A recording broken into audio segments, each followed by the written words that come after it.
attack. I had noticed that women were very adept at this. Then think of the medical attention she could receive here. We have a doctor in the castle. The midwives of Stockton are amongst the finest in the land. Bring them home just until they have the child. Besides, the journey north to see our new grandchild might be too hard for a lady of my years. I burst out laughing. Do not make me laugh. You will outlive me, and you are fitter than some of the men-at-arms. Thomas. When she used her gentle voice, then I knew I was done for. Her hectoring voice made me argue, but when she was gentle, then she knew I would accede to her request.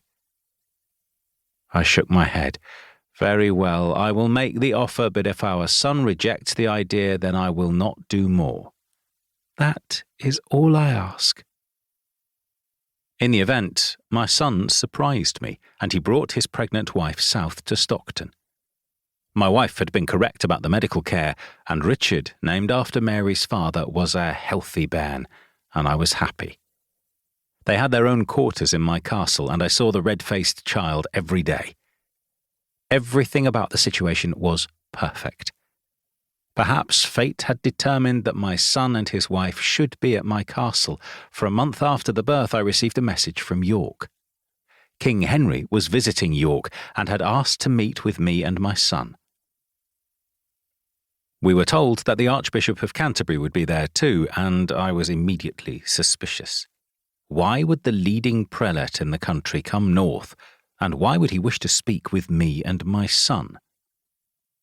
What I could not do was refuse to attend. I knew the problems of annoying a king. I did not take many men. We took our squires, pages, and just 4 men-at-arms. My most experienced men-at-arms and archers were close in age to me and had seen almost 60 summers. I did not take them. I had to obey the king's command. They did not.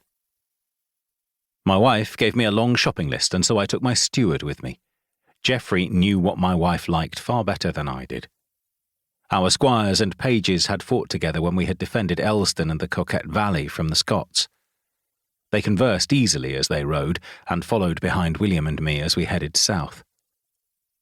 With 2 of my men-at-arms before us for security, William and I were able to talk as we rode.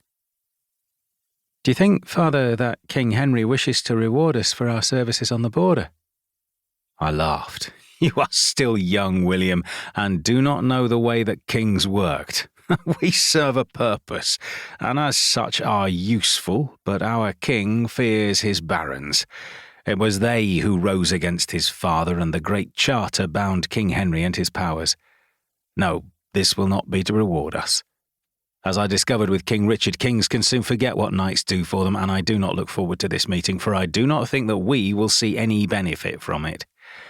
This visit will result in some service we will owe the crown, and that will inevitably mean I will have to leave my valley. And if truth be told, I grow weary of such journeys. I have seen over 60 summers, and I do not relish the campaigns as much as I did when I was young. My son was shrewd. From what Ridley the Giant and your senior men have told me, you never enjoyed campaigning. You did what you did to get back the manors our families had once owned. Perhaps, but now we have them, and yet to retain them we have to keep on the good side of King Henry. I nodded. Now you are learning. This should not affect you. Whatever happens in York, you should be able to return to your manor with your wife and son. That is unlikely to happen, Father, for why else would I be summoned to accompany you? I have been included too. Whatever the king requires of you, he will require of me. He was right, of course, and the thought depressed me even more.